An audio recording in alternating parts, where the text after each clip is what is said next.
আসসালামু আলাইকুম everyone. BPL এর ২৩তম ম্যাচে আজ দুপুর ১টায় সিলেটে মুখোমুখি হচ্ছে পয়েন্ট টেবিলের ৩ এবং ৪ নম্বরে থাকা দল রংপুর রাইডার্স এবং সিলেট টাইটান্স।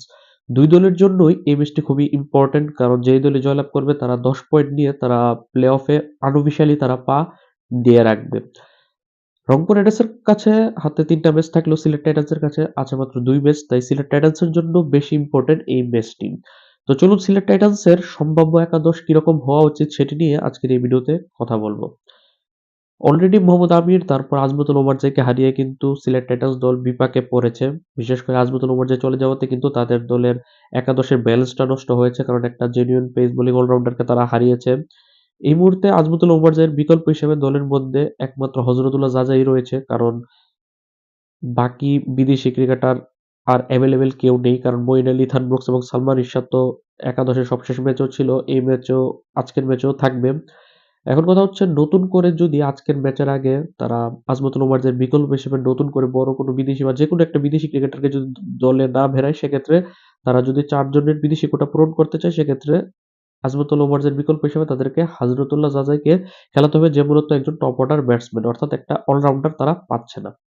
আবার তারা যদি চায় যে তারা ওই আজমতুল ওমরের জায়গাতে একটা লোকাল ক্রিকেটারকে সুযোগ দিতে চায়, সেটাও করতে পারবে। কারণ একাদশে কিন্তু কমপক্ষে ২ জন বিদেশি খেলানো যায়। সেই হিসাবে তারা ৩ জন বিদেশি নিয়েও চাইলে খেলতে পারে। তবে যদি আমরা চিন্তা করি যে তারা ৪ টা বিদেশি নিয়েই খেলবে, সেই হিসাব করলে ওমরজাইয়ের জায়গাতে আসবে হযরতুল্লাহ জাজাই। সেক্ষেত্রে সবশেষ ম্যাচের একাদশে যে টপ অর্ডারে থাকা যে ৪ জন দেশীয় ব্যাটার ছিল, তার মধ্যে থেকে একজন ব্যাটসম্যান বাদ পড়বে, কারণ হযরতুল্লাহ জাজাইকে ওপেনিং এ বা টপ অর্ডারে তাকে জায়গা দিতে হবে।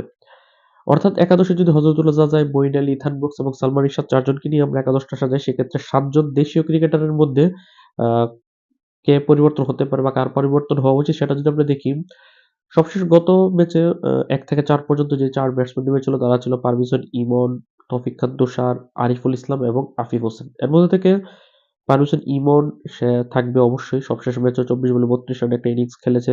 ৩ নাম্বার আরিফুল ইসলামও থাকবে। গত ম্যাচে ২৯ বলে ৩৮ রানের একটা ভালো ইনিংস খেলেছে। এমনকি ৪ নম্বরে থাকা আফিফ হোসেনও থাকবে। যদিও গত ম্যাচে মাত্র ৬ রান করেছে, তবে এর আগের ম্যাচে কিন্তু একটা ৪৬ রানের একটা ভালো নক খেলেছিল।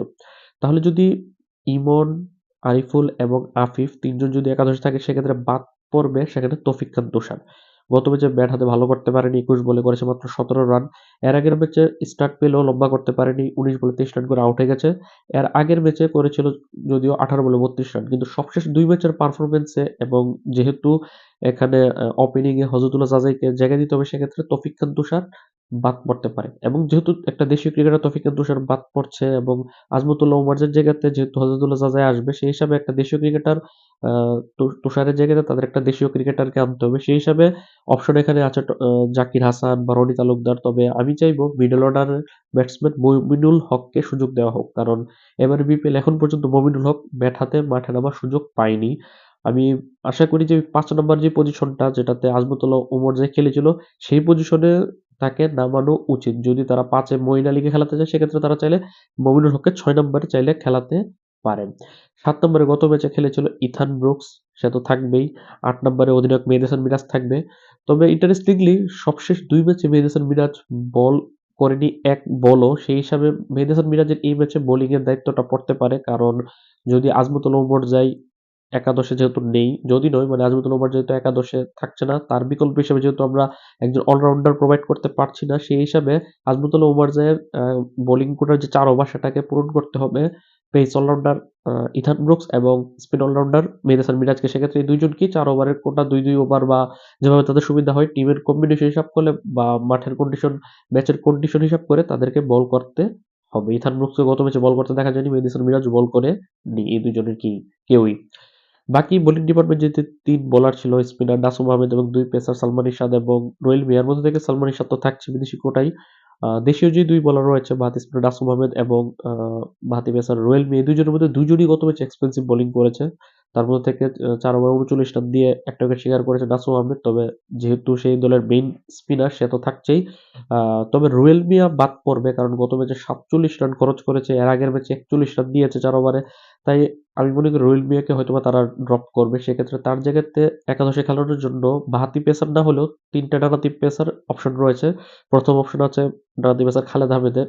তবে খালেদ আহমেদ গত ম্যাচে খেলেনি কারণ আগের ম্যাচেই দিয়েছিল ৪ ওভারে ৫৫ রান। তবে যদি তারা খালেদ আহমেদকে একাদশে না আনে সেক্ষেত্রে তারা এবাদত বা শহীদুলকে খেলাতে পারে। এবাদত মাত্র ১ ম্যাচ খেলেছে, অন্যদিকে শহীদুল কোনো ম্যাচই নামেনি। তবে মনে হয় না তারা শহীদুলকে নামাবে, সেক্ষেত্রে তারা এবাদতকে নামাতে পারে অথবা খালেদের যেকোনো একজন একাদশে আসতে পারে। অর্থাৎ একটা তো পরিবর্তন হবে আজমতুল্লাহ ওমরানের জায়গাতে যদি একটা বিদেশি ক্রিকেটার আসে, যদি ম্যাচের আগে যদি কোনো বিদেশি ক্রিকেটার নতুন করে জয়েন না করে সেক্ষেত্রে সেটা হজরতুল্লাহ জাজে হতে যাচ্ছে একটা পরিবর্তন। আরেকটা পরিবর্তন তৌফিক খান তুষারকে যদি বসানো হয় সেক্ষেত্রে তারা, আমি প্রেফার করব তারা মমিনুল হককে যাতে মিডল অর্ডারের দায়িত্বটা দেয়। পাশাপাশি রুয়েল মিয়াকে যদি তারা ড্রপ করে সেক্ষেত্রে এবাদত অথবা খালেদের যেকোনো একজন আসবে। আমার ধারণা মতে বা আমার মতামত ভিত্তিতে একাদশটা এরকম হতে পারে: ওপেনিং এ পারভেজ হোসেন ইমন এবং হজরতুল্লাহ জাজাই, ৩ আরিফুল ইসলাম, ৪ আফিফ হোসেন, ৫ নাম্বার পজিশনে তারা হয়তোবা মঈন আলীকে নামাবে, ৬ মমিনুল হককে তারা নামাতে পারে চাইলে, ৭ নাম্বার ইথান ব্রুকসকে তারা দায়িত্ব দিবে, ৮ মেহেদী হাসান মিরাজ, ৯, ১০, ১১ তে তারা সেখানে নাসুম আহমেদ, আ সালমান ইরশাদ এবং ১১তম ক্রিকেটার হিসেবে তারা সেখানে খালেদ বা এবাদতের যেকোনো একজনকে নামাতে পারে বা নামালে ভালো হয়।